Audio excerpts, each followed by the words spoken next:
Oi, gente, voltei. Então, conforme combinei com vocês, vou falar agora um pouquinho a respeito de oferta, certo? Vimos até agora a demanda, né, que trata a respeito de tendência, de comportamento, de visão de consumidor, ok?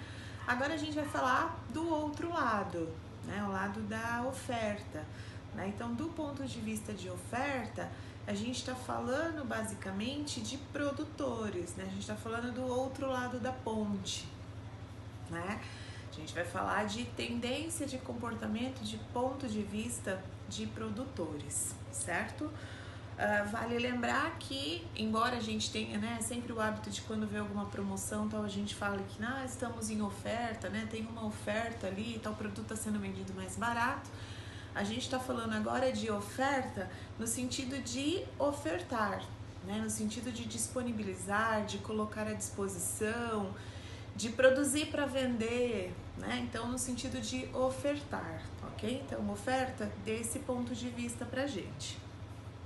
E oferta nada mais é do que a quantidade de um determinado bem, de um determinado produto, de um determinado serviço que um produtor, que um empresário, ele está disposto a produzir e ofertar, né? A dispor disso, né? Então, por exemplo, a quantidade de camisas de manga longa que uma confecção está disposta a produzir e colocar no mercado, né? A quantidade de ovos de Páscoa que uma empresa de chocolate está disposta a produzir e ofertar e levar aí para o mercado para as pessoas consumirem, ok? Então, oferta é a quantidade de um determinado bem que um empresário, que uma empresa, que um produtor está disposto a produzir e disponibilizar para as pessoas, ok? E aí a gente tem, né, aquela mesma tendência geral de comportamento, né, que é o que a gente chama de lei geral de oferta, né? Da mesma forma que nós temos a lei geral de demanda, que dá pra gente essa ideia de regra geral, de tendência geral do comportamento do consumidor.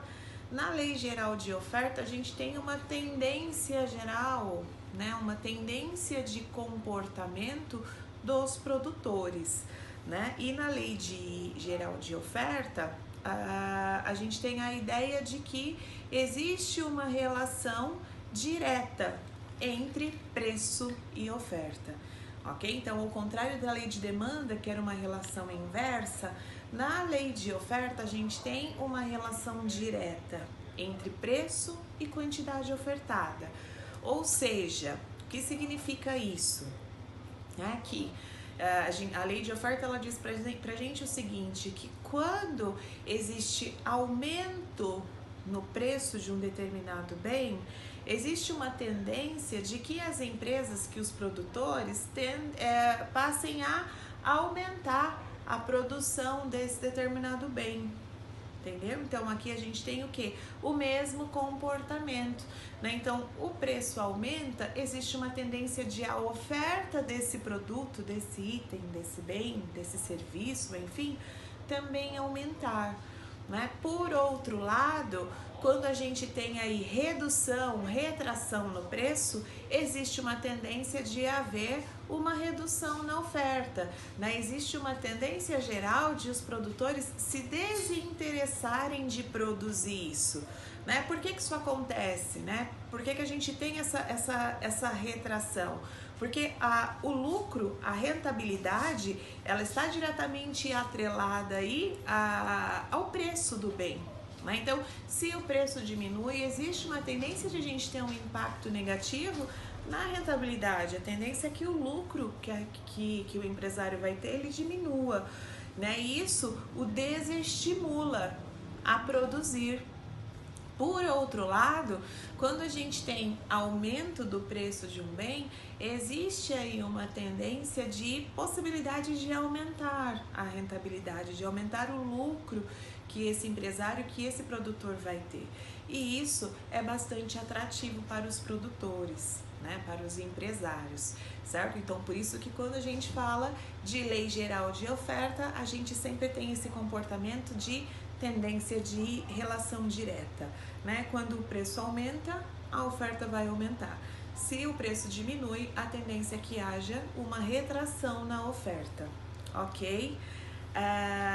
No próximo vídeo eu vou falar um pouquinho para vocês a respeito de algumas outras variáveis que também podem impactar na oferta, tá bom? Assim como lá na demanda, né? A gente viu que algumas variáveis podem impactar na demanda além do preço, né? Que é o caso lá daquela questão de variação na renda do consumidor, preço de outros bens, né? Quando a gente fala de oferta, também existem algumas outras variáveis além do preço, né? Que podem impactar nisso, tá? Segura aí que a gente já volta com o próximo vídeo para falar sobre esse tema.